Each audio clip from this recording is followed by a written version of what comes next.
శ్రమ వచ్చింది అంటే అది దేవుడు అనుమతింతేనే వచ్చింది. అందుకే మీరు ఓపికతో ఉండండి అంటాడు, ఓర్చుకోండి అని అంటాడు. ఆయనకి తెలియకుండా ఏది జరగట్లేదని అంటాడు. ఒక ఆనందం నీ కుటుంబంలో వచ్చిందంటే అది కూడా దేవుడు అనుమతించేనే వచ్చింది.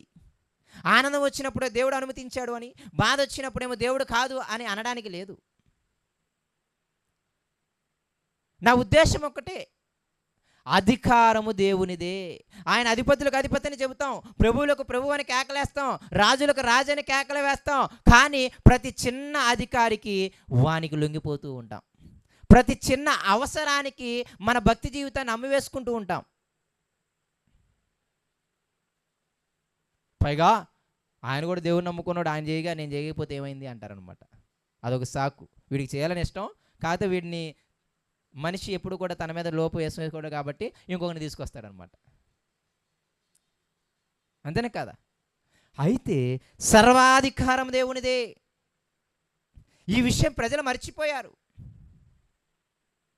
ఆ పిలాతుకి అర్థమయ్యింది, దేవుడు నన్ను అప్పగిస్తే నీ దగ్గరకు వచ్చా, దేవుడు నన్ను సిలువ మరణానికి అప్పగించాడు కాబట్టి ఇప్పుడు మీరు సిలువ వేయగలుగుతున్నారు, లేకపోతే మీకంతా లేదు. తర్వాత ఇంకొక భయంకరమైన మాట వాడాడు, రెండో భయపడడానికి కారణం. ఏమన్నాడు చూడండి తర్వాత మాట ఏమన్నాడు, దాని కంటిన్యూషన్ ఉంటే చూడండి. రెండో మాట, అందుచేత 11వ వచనం రెండో మాట, అందుచేత నన్ను నీకు అప్పగించిన వానికి ఎక్కువ పాపం కలదన్నాడు. ఇది కూడా భయం వేసింది ఆయనకి. ఒకటి నన్ను చంపడానికి వచ్చారు, ఇదిగో నన్ను చంపడానికి అప్పగించాడు కదా అని మీరు అనుకుంటున్నారేమో. నన్ను ఎవరైతే చంపడానికి అప్పగించాడో వానికి, ఎవరైతే చంపడానికి కేకలు వేశారో వారికి, ఎవరైతే చంపడానికి తీర్పు ఇచ్చారో నీకు, అందరికీ కూడా పాపం కలుగుద్ది అన్నాడు అనమాట.